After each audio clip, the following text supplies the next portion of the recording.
не сме на прочка и човек ќе помисли зошто ја читаме ова евангелска перикопа за проштевање.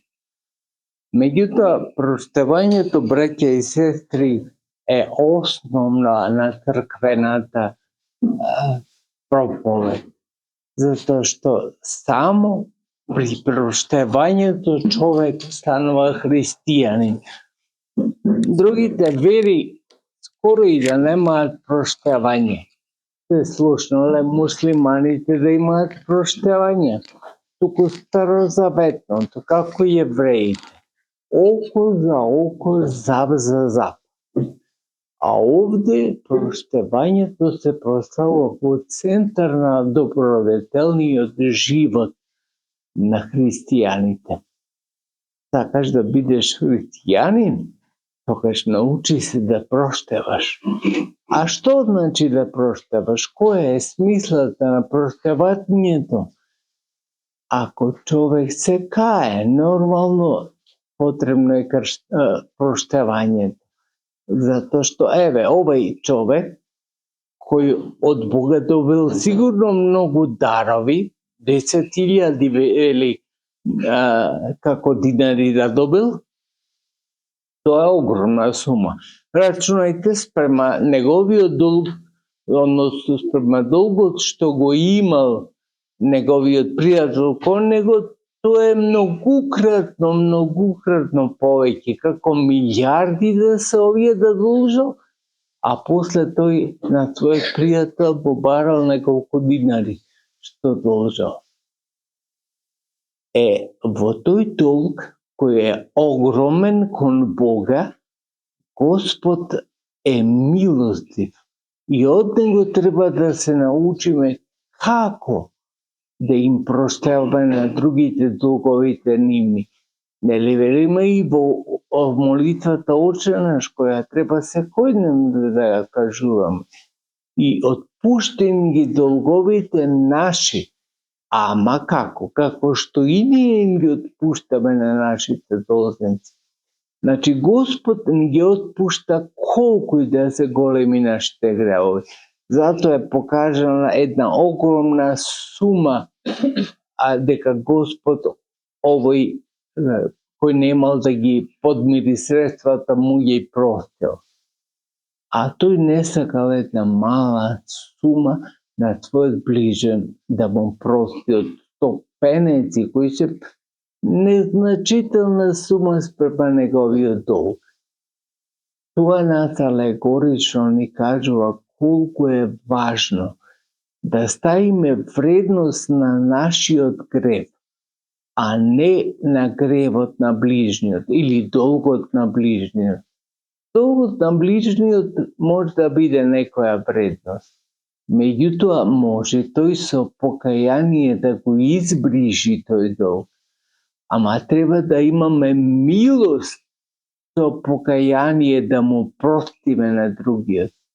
Како што Господ нас ни проштева.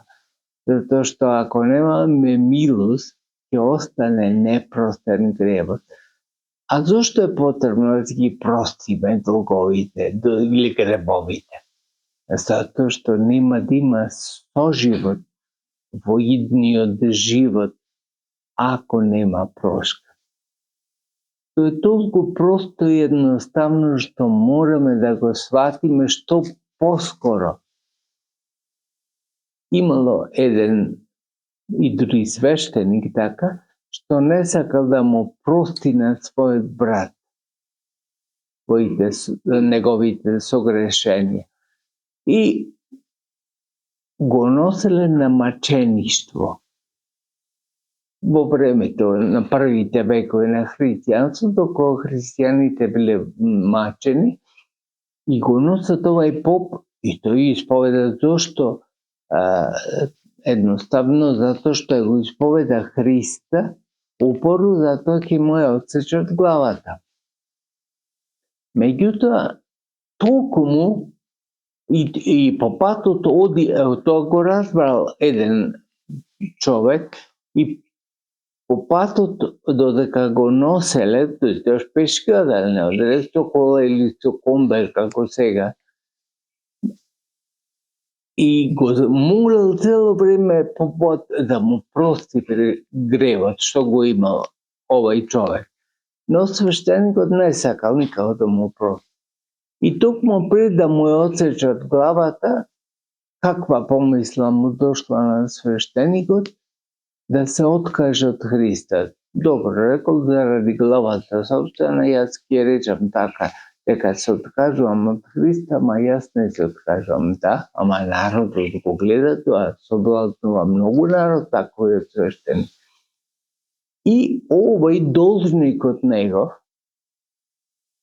тогаш ја подметнал својата глава, осмисла не насилно, туку им рекол, јас сум христијанин, а знајќи дека ќе му ја сечат главата. И долгови се простени на попот, на свештеникот, значи, или на овој човек кој во последен момент ја подметнал својата глава, а цело време молел да му биде простен гревот што го направил, веројатно очевиден е тој грев. Тоа значи, браќи и сестри, зошто толку е гревот е едно промашување, така и се вика, грев доаѓа од грчкиот збор амартија, што значи промашување, да си ја промашиш целта. Поставуваш нека цел и промашуваш, како со Пикадо, кога гаѓаш, како оди човек на гаѓање, и ја промашува, цела ја промашува, ето е грев.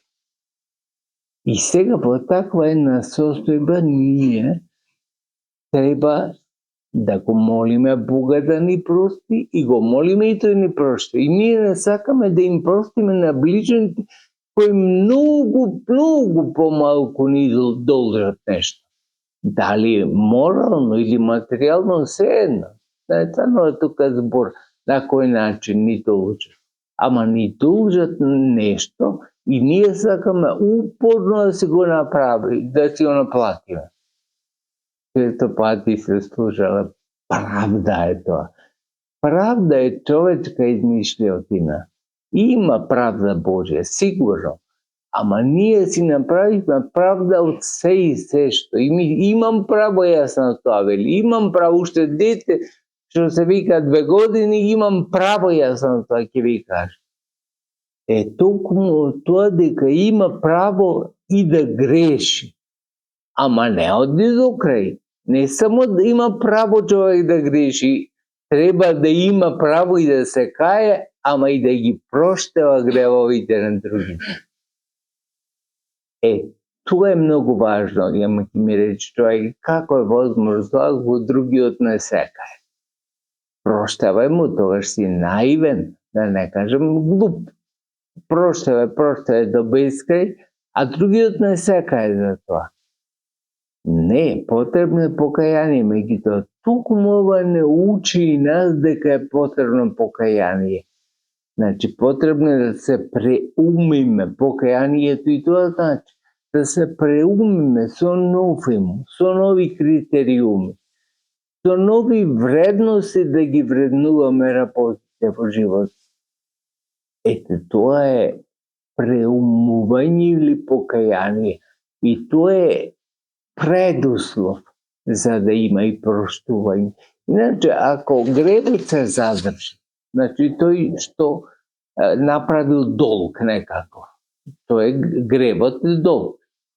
Ако го повторува гревот, или ако нема темелно покаяние за гревот, каква смисла пак од друга страна да му се прости? Тој ќе си живее во гревот, ќе си настапува со гревот и гревот ќе му стане составен дел на живот. Значи, потребно е обострано, од една страна да биде спремен и другиот да прости, ама од прва страна и првиот да се покае. Тоа е во суштина основа за соживот, прво со Бога, а после и со ближниот. Zato, braće i sestre, da se potrudime нашиот живот да постане светилни. Во смисла да ни го објавува животот во Евангелието, односно ние да го живееме Евангелието и со тоа да го проповедаме животот во Евангелие, кој е невообичаен. Не можам да кажам дека е толку можда и лесен, меѓутоа е единствен кој води во вечен живот. Тој вечен живот нека ви биде сите вас предизвик да стигнете до него и да стигнете до Царството Божјо, кој е предизвик за сите времења, во сите генерации. Исполнite Господа.